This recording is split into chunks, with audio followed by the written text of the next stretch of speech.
All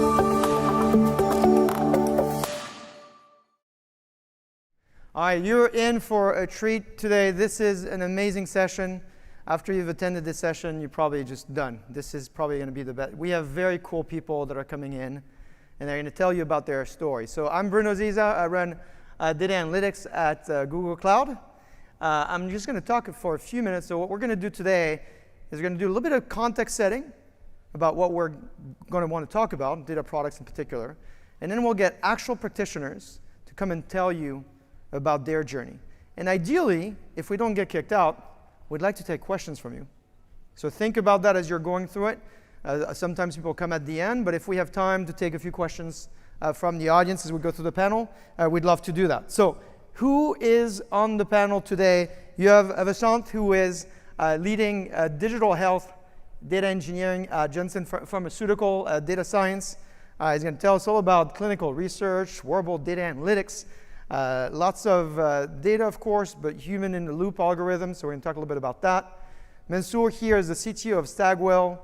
Marketing Cloud's a big business, $2.5 billion. You're OK with me sharing that number? I'm assuming if it's on the slides, it's OK. So it's a large business. Before that, he was at Accenture as an early adopter of this concept of data products. So we're going to be asking a few questions around that. And then, of course, we're here because Saket, who is the CEO and founder of Nexla. If you don't know Nexla, you really should. It's one of the coolest companies on the planet. According to Gartner, you're a Gartner cool vendor. So you're definitely going to want to learn more about their technology. And like I said, I'm Bruno Ziza. I'm the head of data analytics at Google. You don't see my last name here, but typically I make a joke saying my last name is formed backwards the same way, A-Z-I-Z-A. So even at the end of the conference, you only have 3 letters to remember if you want to connect with me. So how does this feel after 3 days? Does after walking the floor and listening to all this content, does this feel like it's simplifying and clarifying the floor? Right? You probably learned about 150 more vendors you didn't know about. This is the data landscape. If you're looking for more confusion, you can just Google that. This is produced by a VC in the industry. His name is Matt Turk. He's at Firstmark Capital. And I think it points to what is the issue that we all have to think about when we build a modern data stack and how we deliver value with data in the industry today, right? So if you're feeling bad about your ability to deliver value out of data, don't, because 70% of organizations in the market are in that situation, primarily because of this. There's 1,400 logos today of companies you have to choose in order to build value out of data. Now, what we observe at Google is we spend a lot of time with innovators, people that are actually able to succeed.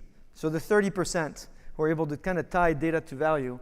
And we observe essentially 3 types of phases as they get to this data product concept. The first one is this idea that nobody's building data lakes anymore.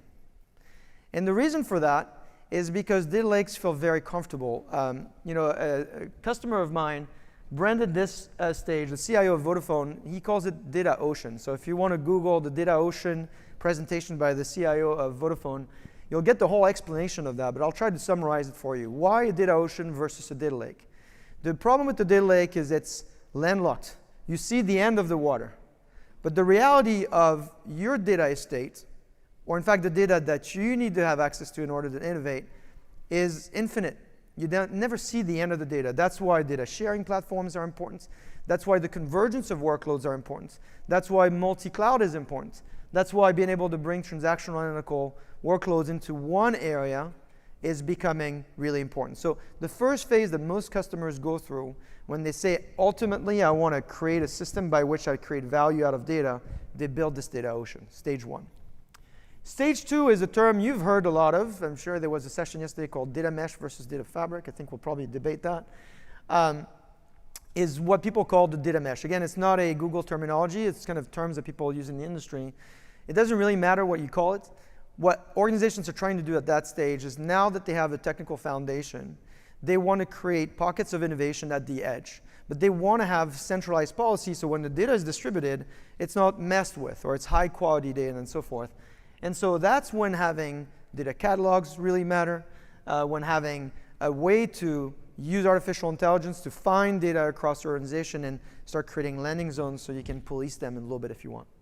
And then this third phase of building data products, which we'll drill into today, is really how now you create a way to easily find these data products, having certified data sets, having certified definitions, and really owning this idea of having semantic that is used across the various applications of your organization. So while this feels a lot overwhelming, there is a way to simplify it down.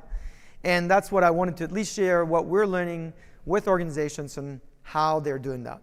Now, to make it really concrete, Nexla's product is based on this idea of accelerating your path to building the products. So I'm going to ask Sakit to come up here and tell us a little bit more about Nexla before we start with the panel. Okay. All right. Thank you. I'm going to sit over there. Okay. So I'm going to keep this very quick. Basically, the 30% of the organizations that succeed and how do more people succeed comes down to two things, really. We need automation so that things that we are doing can be done quickly, more automation, intelligence, and so on. And the second is collaboration, so that more people can do that the task together. Okay, so I'm going to break that down into two simple concepts before we get the rest of the panelists on here. So first of all, I would say the tasks that we need to do with data, they have not changed in decades. Integrating the data, preparing it, monitoring it, finding it, exchange, all of that stuff, quality, everything has been the same. What is changing is how this task gets done. This is where you have heard about data fabric a lot at this conference. Simply, it is about taking the metadata, applying some intelligence on it, and making that task a little bit easier or automated. Something as simple as, hey, can the system automatically look at when the data comes, how much data comes, maybe create some notifications, maybe give me some recommendations. So that's where the data fabric comes into place, becomes a tool and assistant to us. Okay.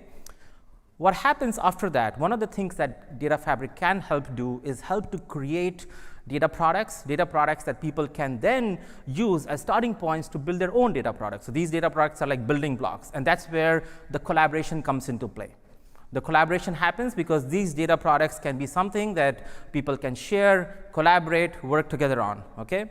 So I'm going to give a very, very quick and simple definition of what is a data product, because that is one of the questions a lot of people are asking, because I'm hearing about that. What does it really mean? Let's take a simple example. What is a product? What is a product in the first place? Think about shoes. Shoes are products. Shoes are made from raw materials, fabric and leather.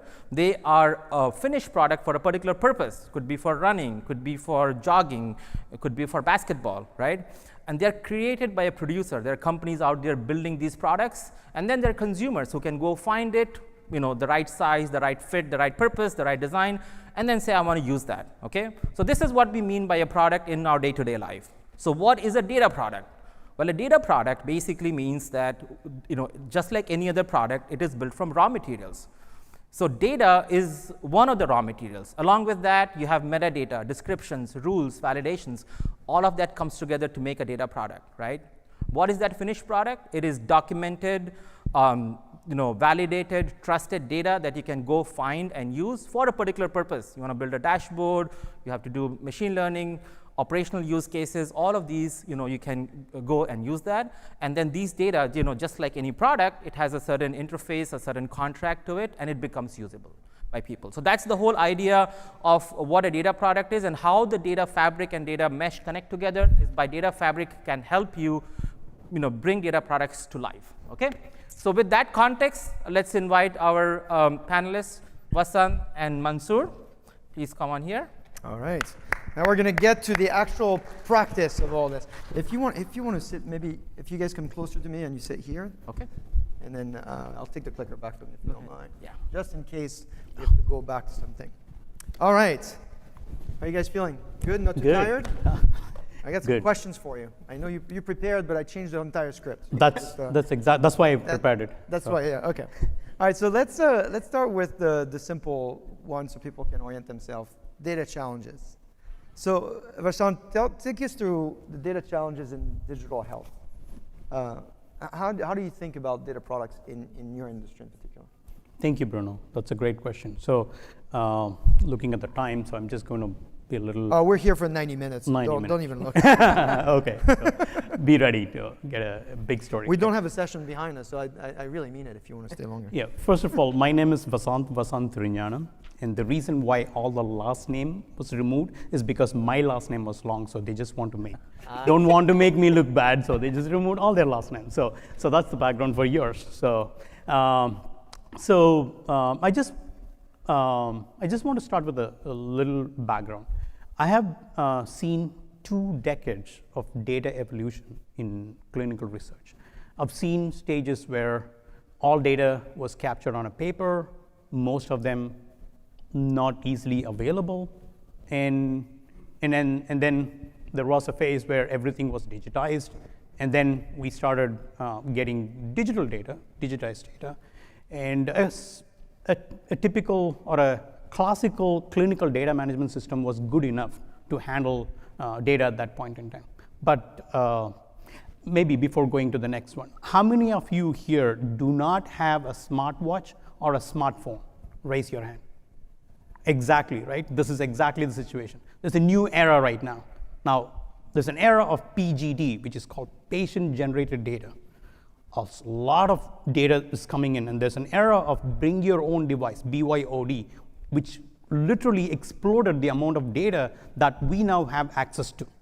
And in the past, the questions will be like, how long did you sleep? Did you sleep well? Yes, no, maybe, or the answers. And then we just only get that kind of form. But today, we know exactly what time the patient went to bed and how long they slept and how well they slept.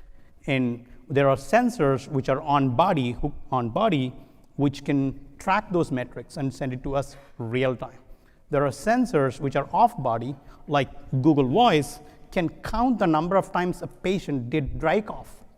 And how do we get such information? There are cases where Alzheimer patients' image was analyzed to really see how they are emotionally becoming better with the therapy that they're going through.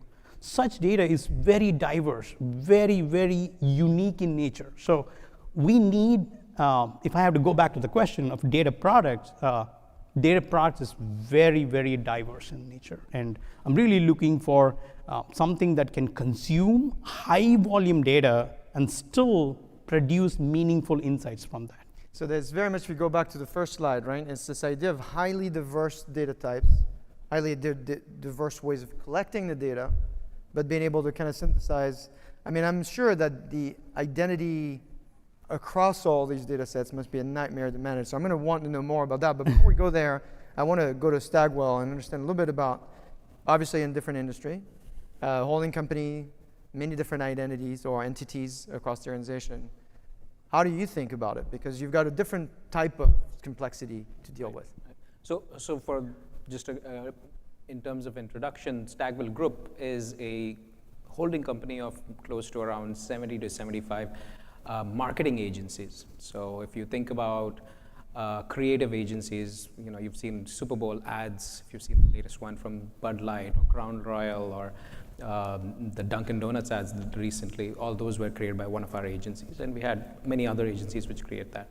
We also have agencies which help with research data. So Harris Research does polling, does survey tracking, and provides detailed information for market research. We also have media companies. We support media activation, media optimization, and that's another set of agencies which support that. So in part, what my job is to try to build products and services which are very focused on the SaaS space to help drive some of these agencies' efficiencies and also allow for brands and brand marketers to be able to in-house some of these tools and capabilities. And as we talk about all this stuff in the world of digital advertising or connected TV advertising or even information which we want to push to any of these audiences, you need data. And all of this data comes in a mixed variety of ways. So let's talk about market research. That is owned media. You have PR agencies which try to drive earned media, like if you want to make a new public press release, right? And then you have paid media, which you want to push out onto Google search or anywhere else.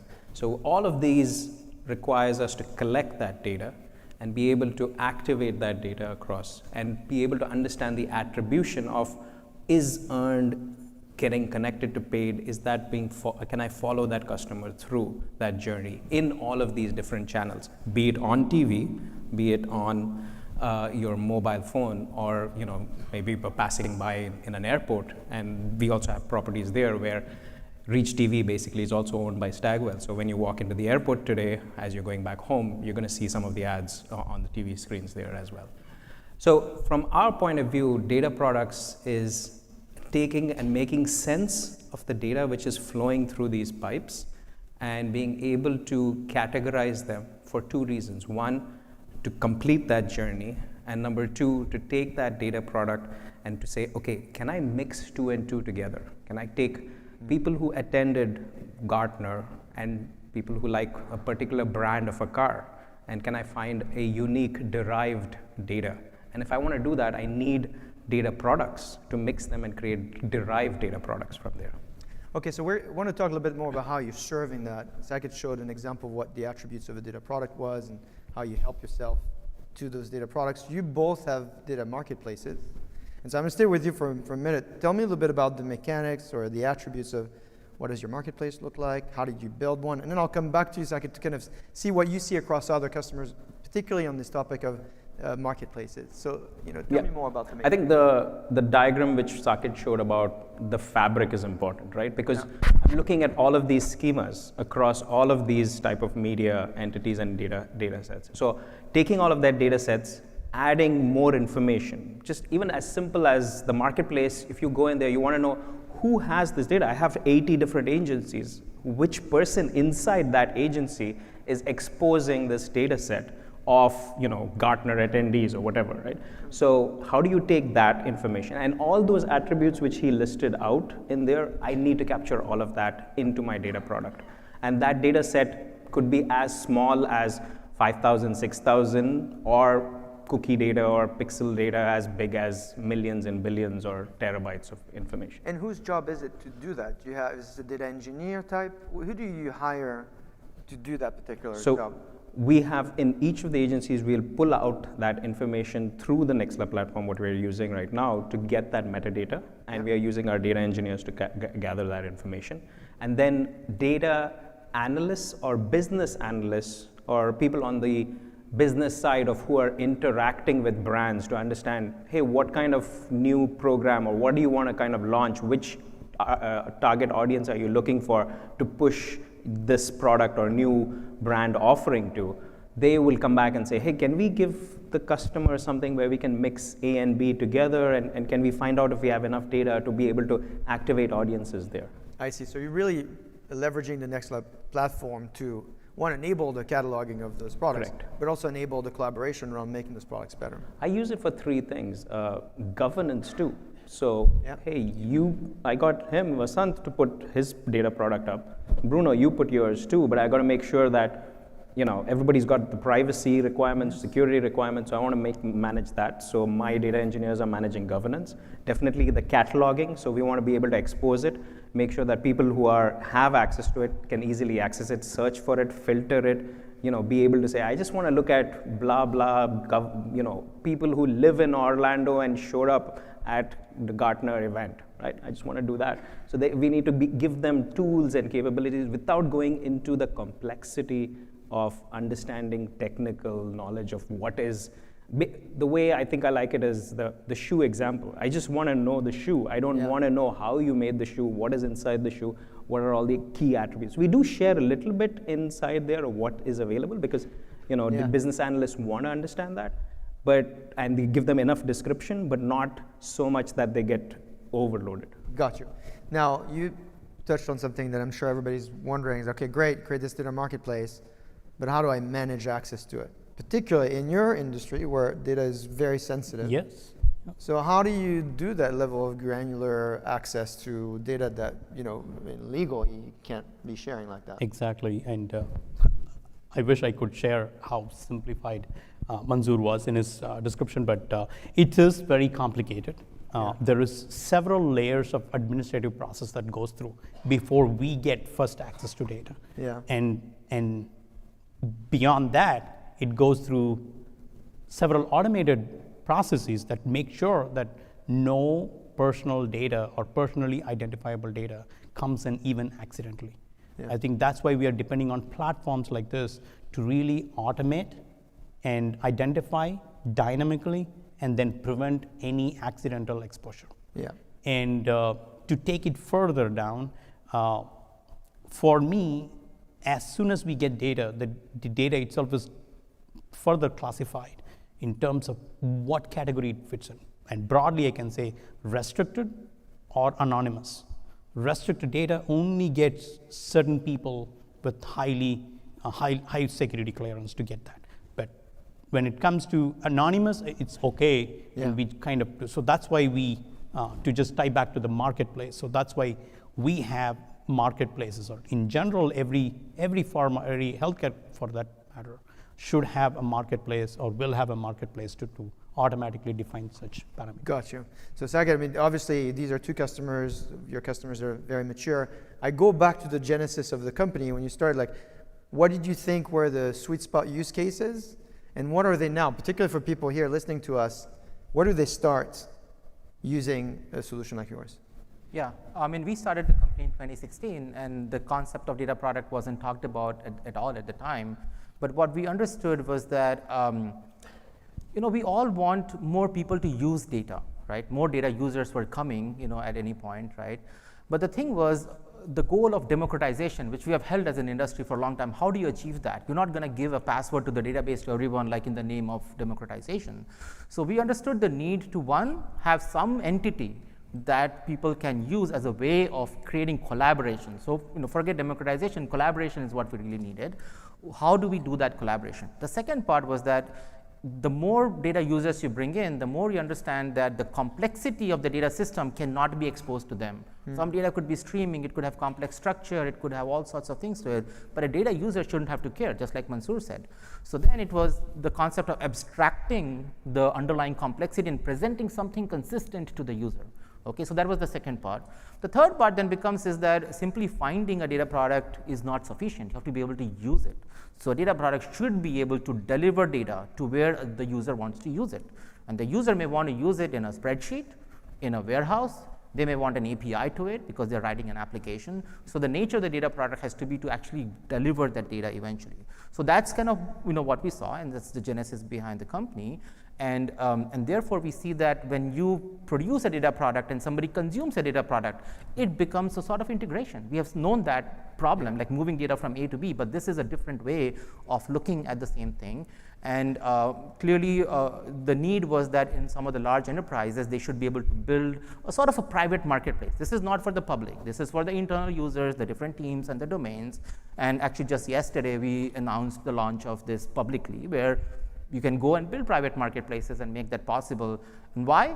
Because even in the regular product world, in the world of shoes, we are used to a marketplace where we can go and look at the product and see the description and the reviews and the rating, and yeah, this looks right to me, and yes, I want that, okay?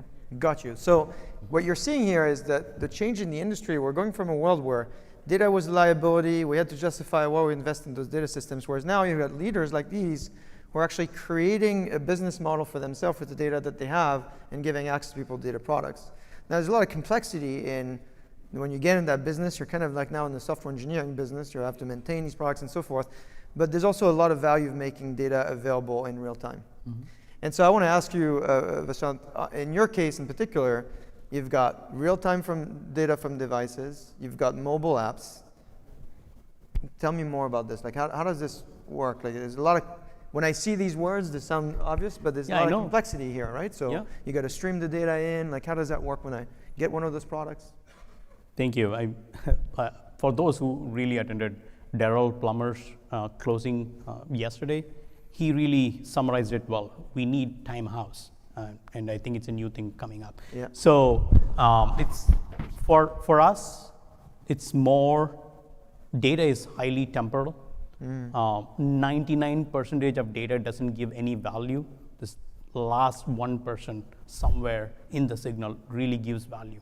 We should be able to identify that and propagate it for further downstream analytics. That's where few good data engineers cannot do this. We need real systems that can automatically do this. So that's why we need something automated data engineering to handle this at scale. Wow, this is pretty amazing. You said 99% of the data does not deliver value. Well, it's not deliver value. It doesn't give any meaningful signal because let's say I take your heart rate. Yeah. Every day, no, maybe I'll take someone's heart rate. Yeah. Every day it's normal, but just that one day they had 120 beats per minute, we really don't know when and why. So Yeah. that is more important. That happens few seconds in that 10-day of monitoring. So it's understanding the patterns, essentially. Exactly. Now, this connects with the other problem is, okay, real-time data, but also massive data. Because if I don't know, it's kind of the old adage, right, when somebody said, you know, half of my advertising is completely inefficient. The problem is I don't know which half. So what about you? You get a lot of data volume. Since you're in marketing as well, you probably relate to that.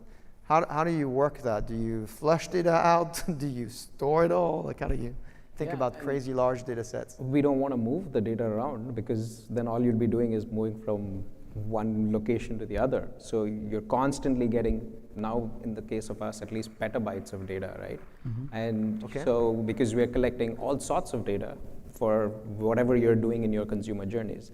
So how do we deal with that is, you know, making sure that we can access the data, and that's the reason for the metadata of it. I just need to know, because mine is decently structured. It's not that unstructured. We know exactly what we're looking for. And in his case, he has more data which is coming from various sources.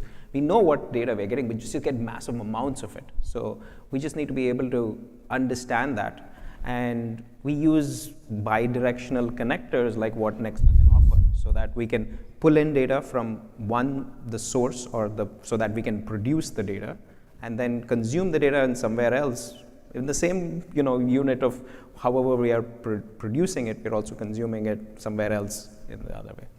I see. Okay, so tell me more about this bi-directional. Are you pushing data back into the systems you're ingesting from, or? Some of them, yes, because like I told you, I'm trying to do derived data sets, right? Yeah. So when I take derived data product means I got information about Orlando, people living in Orlando, people who have, Gartner attendees, and then I want to push it back in there so that I can have a new data product, which can be more valuable to someone else, which I can then work with.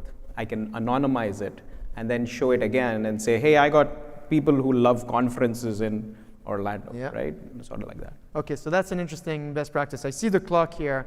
It says we have 30 minutes left, so we have plenty of time. No, it says 3 minutes. But I want to make sure that before we get into the last part, we give you all a chance to ask a question.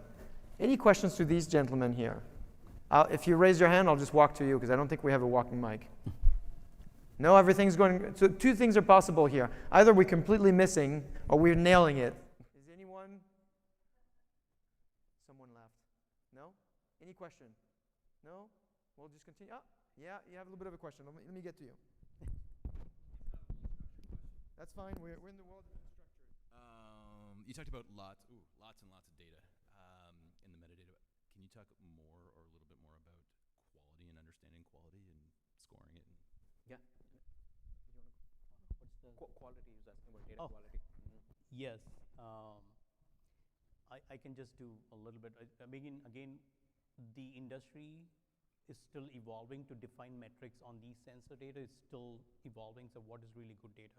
Let's say if we get data, we just say that we receive data, but is that data usable is something that happens downstream in the analytics to really see how it fits. So data should be usable, data should be reliable, data should be complete in terms of the total window. So one of the things that is important for data quality is real-time monitoring. So I can actually identify issues very early on.